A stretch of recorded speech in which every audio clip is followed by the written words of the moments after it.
जब जिले के सबसे बड़े अधिकारी डीएम पूजा शर्मा की मां सादे कपड़ों में एक गरीब औरत की तरह एक बड़े सरकारी बैंक में पैसे निकालने जाती है, तो बैंक के सभी कर्मचारी उसे भिखारी समझ लेते हैं। किसी को नहीं पता था कि यह औरत जिले की सबसे बड़ी अधिकारी डीएम मैडम साहिबा की मां है। सबने सोचा कि यह कोई भिखारी औरत है जो इस बड़े और पेशेवर बैंक में क्या करने आई होगी। इसी दौरान वह औरत धीरे धीरे काउंटर की ओर बढ़ती है। काउंटर पर रोशनी नाम की एक सिक्योरिटी गार्ड बैठी थी। बुजुर्ग औरत ने रोशनी से कहा, बेटी, मुझे बैंक से पैसे निकालने हैं, ये रहा चेक। रोशनी ने चेक देखे बिना उस औरत से कहना शुरू किया, तुम्हारी ये हिम्मत कैसे हुई? ये बैंक तुम जैसे लोगों के लिए नहीं है भिखारी, ये बड़े लोगों का बैंक है। यहाँ बड़े बड़े लोगों के खाते हैं। तुम जैसे लोगों की तो औकात ही नहीं कि इस तरह के बैंक में खाता खुलवाओ। निकलो यहाँ से, वरना मारकर भगाऊंगी। औरत ने कहा, बेटी, तुम पहले चेक तो देख लो, मुझे 5 लाख रुपए निकालने हैं। यह सुनकर रोशनी गुस्से से भड़क उठी और बोली, यह कोई मजाक की जगह नहीं है। तुम क्या समझती हो, कुछ भी बोलोगी और मैं मान लूंगी? तुम जैसे लोगों की औकात कहाँ कि 5 लाख देख सको। जल्दी निकलो यहाँ से, वरना धक्के देकर निकाल दूंगी। उसी वक्त बैंक मैनेजर ने अपने केबिन से बाहर झांका और पूछा, यह कौन हंगामा कर रहा है? रोशनी ने तुरंत कहा, सर, कोई भिखारी औरत है, जाने का नाम नहीं ले रही। मैनेजर गुस्से में बाहर आया और बिना कुछ पूछे उस बुजुर्ग औरत को जोरदार थप्पड़ मार दिया। थप्पड़ इतना जोरदार था कि वह औरत लड़खड़ाकर जमीन पर गिर पड़ी। फिर मैनेजर ने सिक्योरिटी गार्ड को आवाज दी, क्या कर रही हो? घसीट कर बाहर निकालो इसे। पता नहीं कहां से आ जाते हैं ये लोग। रोशनी ने उस औरत को जबरदस्ती धक्के देकर बैंक से बाहर निकाल दिया। वहां मौजूद सभी ग्राहक और कर्मचारी चुपचाप यह सब देख रहे थे। किसी को नहीं पता था कि वह औरत डीएम पूजा शर्मा की मां थी। यह सारा दृश्य बैंक के सीसीटीवी कैमरों में रिकॉर्ड हो रहा था। घर पहुंचकर वह औरत रोते हुए अपनी बेटी डीएम पूजा शर्मा को फोन करती है और सारा वाकया सुनाती है कि कैसे बैंक में उसकी बेइज्जती की गई और उसे जलील करके बाहर निकाल दिया गया। पूजा यह सुनकर गुस्से और गम से कांप उठी। उसके लिए यह आग से कम न था। वह रोते हुए अपनी मां से कहती है, मां, मैं कल खुद आ रही हूं और आपके साथ उसी बैंक से पैसे निकालूंगी। अगले दिन सुबह पूजा शर्मा सादी सूती साड़ी पहनकर अपनी मां के साथ बैंक जाने के लिए तैयार होती है। मां बेटी एक दूसरे को गले लगाती हैं। आंखों में आंसू हैं, गर्व और दर्द दोनों।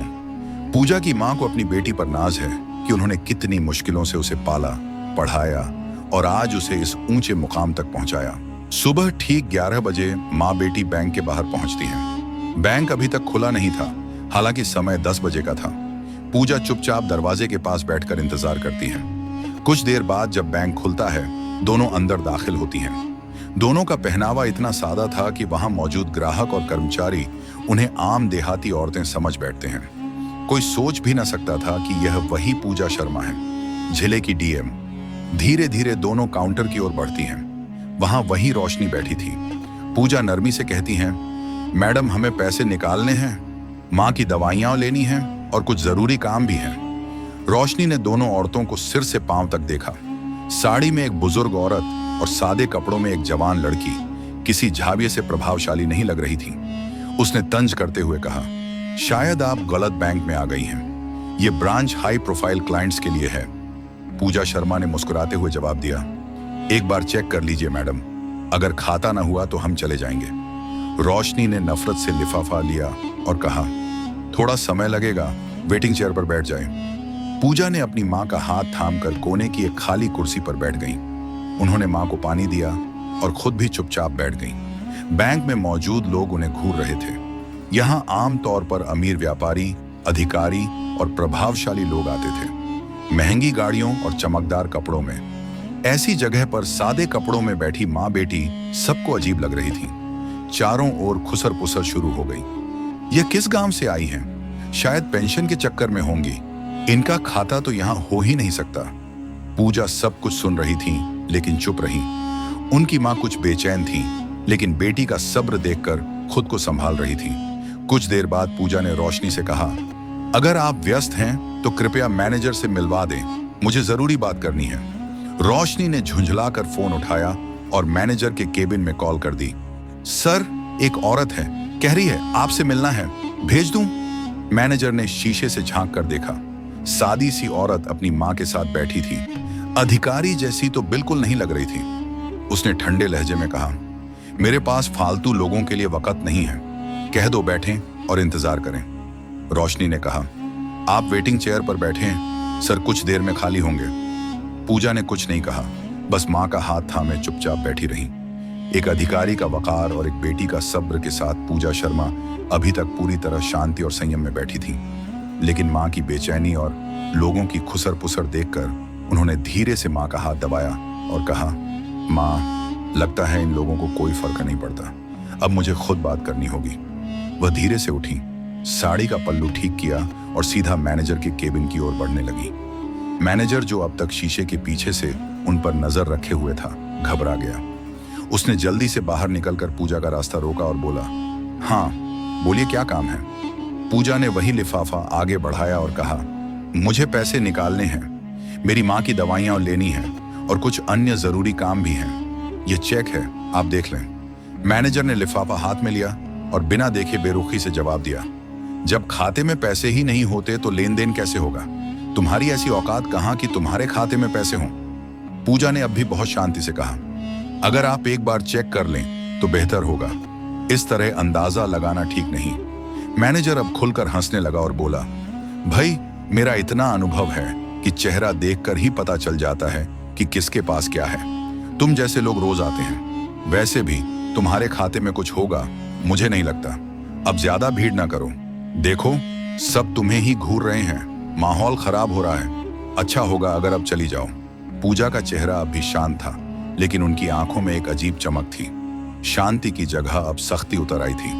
उन्होंने बिना कुछ कहे लिफाफा मेज पर रखा और धीमी आवाज में कहा, ठीक है मैं जा रही हूं, लेकिन एक गुजारिश है कि इस लिफाफे में जो जानकारी है उसे एक बार जरूर पढ़ लीजिएगा, शायद आपके काम आए। इतना कहकर वह माँ का हाथ थामे मुड़ी और दरवाजे की ओर बढ़ गई। लेकिन जैसे ही दरवाजे पर पहुंची, वह पलटी और गहरी निगाहों से देखते हुए बोली, बेटा, इस रवैये का नतीजा तुम्हें भुगतना पड़ेगा, वक्त खुद समझा देगा। पूरा बैंक कुछ पलों के लिए सन्नाटे में डूब गया। कोई शोर नहीं, कोई गुस्सा नहीं, बस वकार से लिपटी एक चेतावनी जो किसी तूफान से कम न थी। मैनेजर एक पल के लिए ठिठका, फिर बड़बड़ाया, बुढ़ापे में कुछ भी बोल जाते हैं, चलो जाने दो, और वापस अपनी सीट पर बैठ गया। उसके सामने वही लिफाफा मेज पर पड़ा था, अनदेखा और न पढ़ा हुआ। उसे क्या पता था कि उसी लिफाफे में वह हकीकत छिपी है जो उसकी दुनिया उलट पलट कर देगी। अगले दिन बैंक का वही रोजमर्रा शुरू होता है। क्लर्क अपने काम में, कैशियर अपनी गिनती में और मैनेजर फिर से वही पुराना रवैया। लेकिन इस बार एक फर्क न था। वही बुजुर्ग औरत जिसके साथ एक दिन पहले बेइज्जती की सारी हदें पार की गई थीं, आज फिर उसी बैंक में दाखिल होती है। मगर आज वह अकेली न थी। उसके साथ एक तेज तर्रार अधिकारी था जो सूट बूट में चमक रहा था। उसके हाथ में एक चमकता हुआ ब्रीफकेस था। दोनों के दाखिल होते ही पूरे बैंक की निगाहें उसी ओर टिक गईं। औरत बिना इधर उधर देखे सीधा मैनेजर के केबिन की ओर बढ़ती है। मैनेजर पहले तो उसे पहचान न सका, लेकिन जैसे जैसे वह करीब आई, उसका चेहरा साफ होने लगा। वही औरत जिसकी फाइलें उसने कल खारिज कर दी थीं, जिसकी साड़ी पर वह हंसा था, जिसे उसने हमारे जैसे ग्राहक नहीं चाहिए कहकर निकाल दिया था। अब उसके चेहरे पर खौफ की लकीरें दौड़ने लगी। घबराकर वह खुद केबिन से बाहर आ गया। औरत का चेहरा आज आत्मविश्वास और वकार से दमक रहा था। वह रुकी नहीं, सीधा मैनेजर के सामने खड़ी हुई और तेज लहजे में बोली, मैनेजर साहब, मैंने कल ही कहा था कि आपके रवैये का नतीजा भुगतना पड़ेगा। आपने न केवल मेरी बल्कि मेरे जैसे हजारों आम नागरिकों की बेइज्जती की कोशिश की है। अब वक्त है सजा भुगतने का।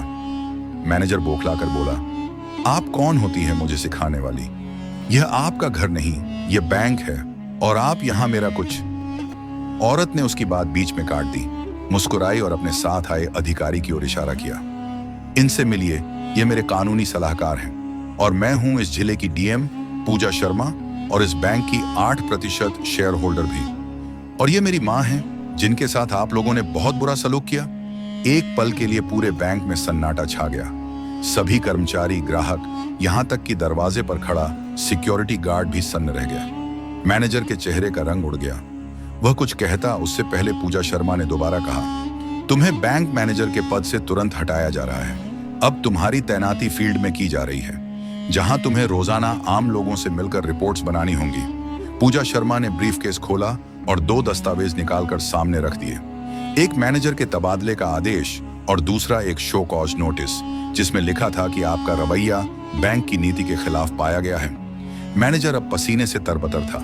कांपते लहजे में बोला, मैडम, मुझसे गलती हो गई, मैं शर्मिंदा हूं। कल की बातों के लिए दिल से माफी मांगता हूं। पूजा शर्मा की आंखें अब भी शांत थीं, लेकिन उनकी आवाज में वह इंसाफ था जो एक अधिकारी की पहचान होता है। माफी किस बात की मांग रहे हो? क्या केवल मेरी बेइज्जती की थी तुमने, या उन सभी ग्राहकों की जो सादगी से आते हैं लेकिन तुम्हारी नजर में केवल कपड़ों से इज्जत मिलती है? क्या तुमने कभी बैंक की गाइडलाइन पढ़ी? उसमें साफ लिखा है कि हर ग्राहक बराबर है, कोई अमीर गरीब नहीं, और जो कर्मचारी भेदभाव करेगा उसके खिलाफ कार्रवाई होगी। फिर एक पल रुकते हुए उन्होंने सख्त लहजे में कहा, मैं चाहती तो आज ही तुम्हें निलंबित कर देती, लेकिन मैं तुम्हें एक मौका दे रही हूं खुद को सुधारने का। अगली बार तुम्हारा नाम नहीं, तुम्हारी पहचान मिट जाएगी। फिर उन्होंने बैंक की सिक्योरिटी गार्ड रोशनी को बुलाया। रोशनी डरती हुई करीब आई। उसकी आंखों में आंसू थे। कांपते हाथों से बोली, मैडम, मुझे माफ कर दें, मुझसे बहुत बड़ी गलती हो गई। आइंदा कभी किसी को इस तरह नहीं समझूंगी। पूजा शर्मा ने उसकी ओर देखा और कहा, कपड़े देखकर किसी को हकीर न समझो। जो सबका आज मिला है उसे जिंदगी भर याद रखना। बैंक का पूरा कर्मचारी दल अब नजरें झुकाए खड़ा था। पूजा ने सबकी ओर देखकर कहा, पद से नहीं, सोच से इंसान बड़ा होता है। जो इंसानियत को समझे वही सच्चा अधिकारी होता है। ये कहकर पूजा शर्मा अपनी मां के साथ बैंक से बाहर निकल गईं। बैंक में कुछ पलों का सन्नाटा छा गया। फिर एक एक करके सबने एक दूसरे की ओर देखा। सबकी सोच बदल चुकी थी। उस दिन के बाद बैंक का माहौल बदल गया। अब हर ग्राहक को इज्जत मिलने लगी। किसी की साड़ी देखकर उसे गरीब न कहा गया, और सबके दिल में यह बात बैठ गई कि कभी किसी आम आदमी को मामूली न समझो, क्योंकि अगली बार वही आपके सामने खास बनकर खड़ा हो सकता है। तो दोस्तों, यह कहानी हमें सिखाती है कि किसी को भी उसके कपड़े या सादगी की वजह से कमजोर न समझें। हो सकता है वह शख्स आपसे कहीं बड़े पद पर हो। हर इंसान को बराबर इज्जत देनी चाहिए। गरीब हो या अमीर, सबके साथ इंसानियत से पेश आना चाहिए।